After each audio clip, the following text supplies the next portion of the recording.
better synthesis, matchmaking, right? It's Yeah. a way of creating, of us being able to get to know each other while the AI also gets to know us. Does its thing. Yeah. So in effect, the interface to the AI is a conversation with another human being. Yep. Absolutely. And I've been having a lot of conversations recently about AI because there's a lot of people who are very concerned, and which is good. People should be keeping their eye on it. But yeah, unnecessary fear is yeah. But I love the question of if you could have a cohort of people working on a cause or idea, what would that look like? That's a phenomenal question. Then I'm going to start asking. Oh, interesting. This came from somebody in my team. I wasn't even feeling this question, but I'm glad you like it. Tell me. So, what does that mean for you? Well, it's for the first time ever. I actually have 3 people that have it just kind of happened. Where it's like, we were talking to each other, and then somebody said, "Yeah, I know. I'm going to pull somebody else into this," and suddenly there's 3 people. I have a team of 3 people that want to help me manifest some of the crazy shit that goes on in my head, and the stuff that I think about and the stuff that I produce. So, tell me, what is the stuff that you think about and the stuff that you produce that you are now manifesting? Well, I'm one of those people that I've, like, my whole life, people say, no, Sharon, just choose one thing. And I'm like, fuck off, all of it, all at the same time, so it's almost like the groundswell. And so moving from thing to thing as my interest, it ignites or wanes, so there's always something. So it's not in a fruit fly type of, flitting around, but there's times when it's smart to set things on a side burner or a back burner instead of just fucking wringing the energy out of something to try and force it. And it's like, or maybe somebody drops out of the puzzle piece, or somebody drops out of the equation. So it's like, okay. So anyway, so I do a lot of things simultaneously. I've been a lifelong artist, so I'm always doing something. Sometimes it's very small, sometimes they're bigger things that are more involved and complicated or complex. And that can be anything from, again, small artwork projects to big mural installations to events. It depends on what interests me at any given time. And yeah, so I have a lot of like graphics and designs and already kind of in this archive that this group is helping me kind of anchor in such a way that we can produce passive income off of it. Because I'm just not, unfortunately, I'm not driven by getting a lot of money. Money's a tool to me. And so what's more interesting to me is just doing something. And so I've gone from having a lot of money to having no money, to having a lot of money to having no money. And so I'm not freaked out by being anywhere on that scale. I've got a pretty good, healthy relationship with money. Although I do wish I was more motivated. Do you own your home? No. We had a property in the Black Forest, and we sold that. And right before we moved back over to France, right before the pandemic. And my goal was to get a piece of property, either rent the thing and find like a warehouse type situation and build little cabins inside and do kind of hydroponics and like a work living situation with maybe a few individuals. And so that was kind of the aim. Not necessarily a major community, because I don't have enough experience with doing that. So it's like, okay, let's start small. But then when the pandemic hit, we just had to live off of our savings. So that kind of like, okay, that's on a back burner, but it's ever present. So I just went from being able to manifest that to connecting with people to do continued study and connecting with people and really having interesting conversations with people who are building the community. So now it's actually better because now I'm completely solid of exactly how I want it to be, and build like what it would look like when and if we get to that point, or what kind of a community I would want to join. I'm completely solid on that now, because of you just sometimes you have to wait for certain things. You just build another area of it. So anyway, so that's a kind of one thing. But I'm actually I'm doing a lot of stuff. I always do the coaching kind of training and educating. I do a lot of workshops. I do retreats. What kind of workshops? What kind of audience? For what kind anything that interests me, and the people I do filter in, filter out, and I use what I call. So give me an example, something that's alive. So one of my favorite workshops to do is cat psychology marketing. And so I definitely, it's kind of the not anti-capitalist, because I'm not anti-capitalist, but there's just a different model that I'm going for. And so it's like want to play the game? Want to play the game? Want to play the game? What do you mean? Yes. What is capitalism? No, I don't. No, come on. That's why I say, like, treat it as a game. It's a fun question. Yeah, it depends on who's. What does it mean to you when you say definition? In just innately, it's not negative, although it has been because of the industrialized model. It's like kind of take what you can. So it's like how it's come to be, because capitalism is just commerce of buy something, sell something. You have to excuse me because it's like 8 o'clock now, so I'm like I'm not the sharpest knife in the drawer at this time of night.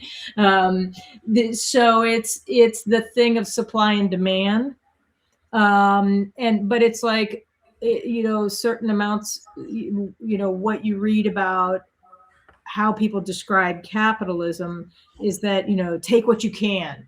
And so there's like the circular, I think that we need to think of the circular economy and think of the regeneration, the cultural regeneration, the community regeneration. So there's different types of capitalism that are healthy or unhealthy. So I'd like to be part of the groups that are modeling what it looks like, and experimenting with what it looks like to be balanced. And of course, it's not going to be solved in my lifetime. I'm not, delusional, but it's like I'm perfectly happy being kind of a pebble tossing instigator that ripple effects will, in whatever way, big or small, happen way, when I'm gone. It's not going to be, but it doesn't mean I don't do things and model for what I think things should look like. So it's like like, for example, the marketing, the cat psychology marketing, it's counterintuitive. When you look at how things are done now, people will say, you have to get this and you get the eyeballs and, catch the attention, and you have to, provoke. And I'm like, yeah, no, I'm very much a create your own swim lane. Don't compete with everybody else. Put it out there like snacks for, this is the thing, make Kitty come to you. By going, lay them out there. Whoever shows up, there's enough for all of us. I believe in the plenty versus scarcity, and there's enough. And so if we do our own thing, and you kind of filter in, filter out, the right people will be attracted to what we're doing. And so it's kind of effortless. And I learned this kind of through my mother as well. If you hang around with me, you're going to hear a lot about my mother. She was a woman ahead of her time. And, but it's I'm kind of like 2.0 with her. So I'm like kind of, continuing with her legacy. But the thing is, it's with this era and technology, it makes it easier to do this, which I find really exciting. But yeah, I have another question that came to mind to me. yeah. Doing this, if you could have a cohort of AI agents working on your cause idea, how would that look like? Oh, that's because this one particular project that I've been thinking about and working on slowly, and it will manifest at some point. But there's a lot of us who are atypical of a certain age, and my God, we're like this such an untapped resource. But those of us who are really creative, who do a lot of things, it's like, how do we share what we do? And part of that, not everybody can do it, not everybody wants to do it, but those of us who can and do, it's like, what do we do with that? And one thing is to like get on an airplane and tour here, tour there, and it's like, ugh. But that is great for some people. For me, what I was thinking of, and it just came out of a conversation, is that, yeah, but I have to go on tour because I have pockets of people, different places in Europe. And so what it looks like is not a van life thing.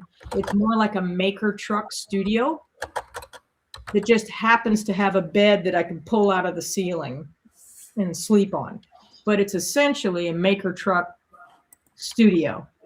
And so to go to different hubs, and I have a map on my wall with a trajectory already mapped out.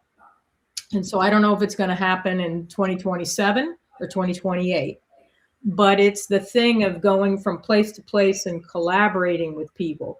But it's also a thing of showing how some of us can work in the future. What does this look like? The future of work for these, people who are like just, atypically, crazy and creative. And so I did a lot of studying of vans because we are talking about, of a particular age. So I did a lot of research about people who are Paralympians, and how they, when they kind of retire, and like how they get around and how they travel. And it's like, man, they've got some cool gear in their vans. And so but it's also, you can use the lifts, the hand crank lifts, the low tech stuff. I mean, because you could put it in there and have it be high tech, but a lot of that shit weighs a ton. But you could do low tech stuff that is, you can get like cool shit in your van that you're making, or get it out of the van to set up and to do, events or little things. It depends. It depends on what the hell it is somebody wants to do. But the goal is to just go on the road for just like 3 months out of the year. And then maybe take a co-pilot here and there. People jump on or off. But the whole thing with the AI thing is that you can have the AI agents go, okay, and ahead of time, tell me where I can stay. Tell me, tell me the people, like the permits that I need. All that stuff that's like super nitpicky, tasky shit. that for a bunch of neurodivergent creative people is just like it goes from a speed bump to a major roadblock. But also at the same time, you can get the AI agents to kind of do a newsletter announcement of like, here's where we're coming next, and here's where but I don't want to do the thing of frantic touring. It's going to be, there's going to be hub spots, but then the rest of the time it's going to be pretty loose time. So I'm not racing from one point to the other. But I would like to have some events anchored, but then the rest of them will kind of come together. The other thing I'm going to be doing is using AI to contact potential sponsors. And I'm going to be using AI to create advertisements and then contact the people. So I'm going to create the advertisements first and then say, hey, I want you guys to sponsor me. I already did this thing. So this is what I'm having my team help me with now, is set up a YouTube channel and just do it looks like comedy shorts. I can give you an example for like adult diapers. Stuff that nobody really wants to touch, but if you're talking about certain people of a certain age group, it's like, okay, and I'll be shameless about it. I'll be shameless. I don't care. And it's like, but make it funny. And so it's like, I'll be driving with a friend, but we could do this now with the backdrops and everything. And say, yeah, oh gosh, and show like a traffic jam. And as women, if you have to pee, then it's like you look to the left of the truck and it's like desert. And you look to the right of the truck and it's like, flat, tundra. It's like it's nothing. So there's not a bush to hide behind. And, and so, the person who's driving is like, oh, God, we should have stopped. Well, we're going to be in this traffic jam forever. And I'm like, or you could be wearing one of these like I am. In fact, I'm peeing right now, But it's like, sorry, just a second, because I realize we're coming to near the end of the time, and my wife is calling me for dinner. So the next question is, how could we connect and work together? What are your needs? Where do you think there is overlap for playing? Well, since I haven't heard anything from you, I can't. I don't know. It would be easier from your side because you've heard me like word salad, fire hose you. So yeah, I feel washed through the fire hose. I feel cleansed. So working on the Coherence company, building tools for this, and agents for creating wiser teams. I mean, our focus now is on bigger groups. So online events, pre-post engagement for in-person events, kind of building the agentic layer and in the intelligence layer for events. Right. So there we're building out the company. We're looking for first people to beta test the program, run some cohorts, run events through the Coherence conversations. Think together of what it means to design an event that's guided by questions. Okay. Yeah, that's how I do my events, but they sounds like it's smaller than what you're looking for. Yeah, I think we need to see. I think you would need tens, but I think it will really become very interesting at tens or hundreds, or it could even be thousands of people. Yeah, I'm not at this point. I mean, never say never. But it's like, mine. The most groups is because of the group dynamic thing and what I'm after. It's like kind of max 25 at this point, because I'm kind of it's the particular type of dynamics and the depth that I can go into that I would lead. that I would lead and build, and in the configuration that I'm doing the thing in. But it's not out of the question to collaborate to do something on somebody else's of a particular size. That is interesting to me. Yeah. Yeah. So we're building out the tools. We're also going to be building out a community of practice. People that around this idea of the coherence journey. I should share you our mega paper that we wrote last year that I realized is actually not for human consumption. I think it's more like you should feed it to your AI and ask it questions. Okay. Maybe it's more practicable that way. But it's like a manifesto.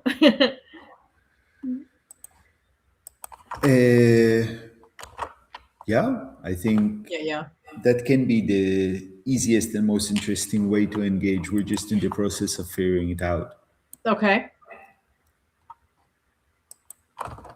Because I know that, I mean, I hear from Michael when he talks about the gathering and some other people that go to the gathering, and that's that would also be wonderful. Very invited.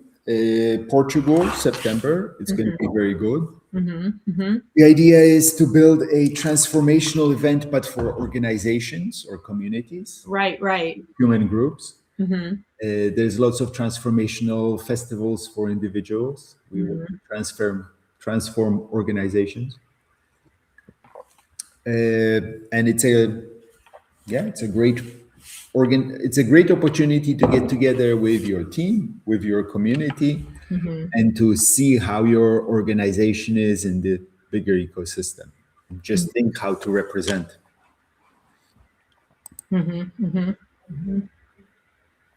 And it would be, because I wouldn't bring my group in because they're spread out, and I don't think they would be interested in that.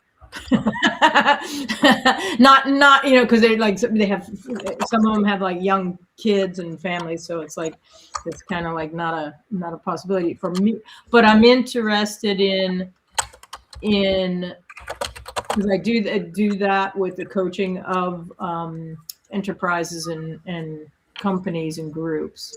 So in the company space, this would be interesting conversation to have, because because I understand it least, but it's actually the most important because that's where the money is. You know, they asked the bank robber, was it Willie Smith, why he keeps on robbing banks? Yeah. Do you know that one? No, tell me. And he said, well, that's because that's where the money is. Yeah. So companies is where the money is, and I'm very interested in how to take this format into organizational transformation. So have people have events internal within companies. Yes. Okay. Because I've done that, and I kind of like don't want to do that. in terms of, because it's just with the industrialized model and in the automotive industry, it's just so much not fun working with what I call muggles. With what? Muggles. You know, the Harry Potter, the muggles are like the average people that are not magical. And it's like, man, this is where I think if you do it with AI, and our job is to program the AI agents. Yeah. To be nice and to connect, you're working at the architecture level. And there, if you just have general compassion for humans, which I imagine you do, it becomes much easier because you don't have to deal with them one-on-one, day in, day out. Just understand enough to design the agents that will guide through it. Because this is a key thing that we're building, is this framework for building AI agents that guide people through the experience. That is interesting to me. Absolutely. And then today we had this whole conversation. How do you design agents with purpose, with values, with personality? I want my agents with personality. Fuck this gray cubicle thing. Right. So this is where it becomes really, really interesting, I think. That interests me very much. So I want in on those conversations. Yes, please. Okay. Yeah. Because behavioral science is my jam. Tell me more. Well, in terms of, okay, I'm on the edge of the autism scale, and then a lot of kids, they're interested in dinosaurs and baseball cards. Mine is behavioral science. I don't hold a degree in it, but I've never not been that.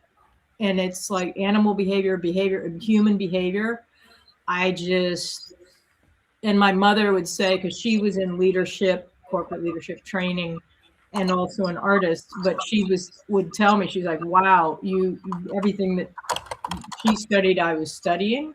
And then she was like, wow, she's like, wow, you're really 2.0, because she's like, you've taken what I know and taken it so far past that. And yeah, no, it's my jam. Yeah. So I would really, really be into the part of the helping to develop the agents, and because I think about it all the time, but I've never played with it. I mean, I play with AI, but I've never played with building one. Yeah.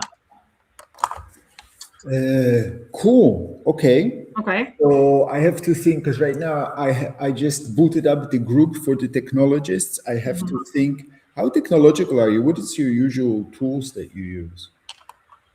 Various things. I've been on the internet from like way back. I'm not a programmer. I'm interested. What does way back mean to you? Like well, I mean, not way back as some people, I wasn't like taking shit apart and building it.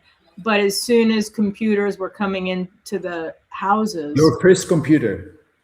A Mac. And don't ask what I don't know.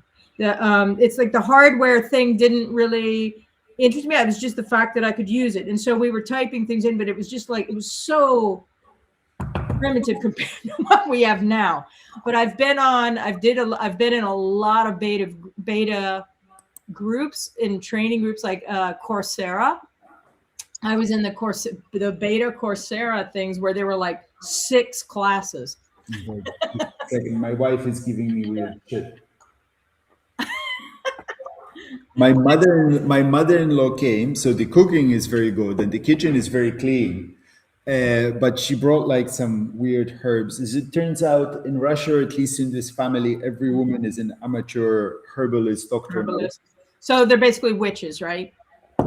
Yeah. And a weird oil I'm supposed to eat before dinner. But yeah, like doing stuff like being in the beta testing for Coursera when there were 6 classes, and giving feedback. Okay. And so that would be amazing if you could help with getting the Coherence out into the world, our beta. I would absolutely love to do that. And I have a critical eye on this, and because I'm dyslexic and a number of other things, it's like I know what fucking works and what's simple, and when things are overcomplicated, because I've tested damn near everything. And I've like, no, I'm not using that. No, I'm not using that. No, I'm not using that. So that's okay. If you're interested, I'm kind of an expert in that. In what? In the having tested a lot of shit that everybody's like, oh, I love this, and I'm like, I fucking hate it, and here's why.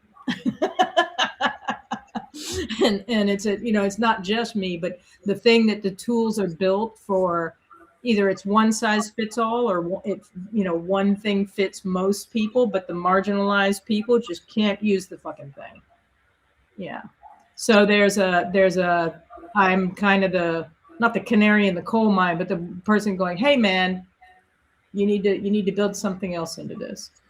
But I could be pretty precise about what it is and why, especially in terms of the behavioral uses of it, why it works and why it doesn't, and why it's a cognitive load and easy for some and really difficult in the executive functioning shit, because we all have maxed out bandwidth. So it's like, let's build it so we can use it, not just another fucking thing. that's agonizing to use. Yeah, I mean, this is for me. I like to joke that usability is too low a bar. I want joy. Yes, 100%. Also, this is something I didn't say at the start, but a key thing that we're trying to figure out here is how to create, give people a mental grip on this idea that we're together, but the AI is listening and we're talking to the AI. Yeah. One thing I'm still on the fence with, I'll see how far I go with, is how much we anthropomorphize. I mean, the AIs I want to anthropomorphize because I lived in Japan for 15 years. I'm happy with everything having a cute animated character.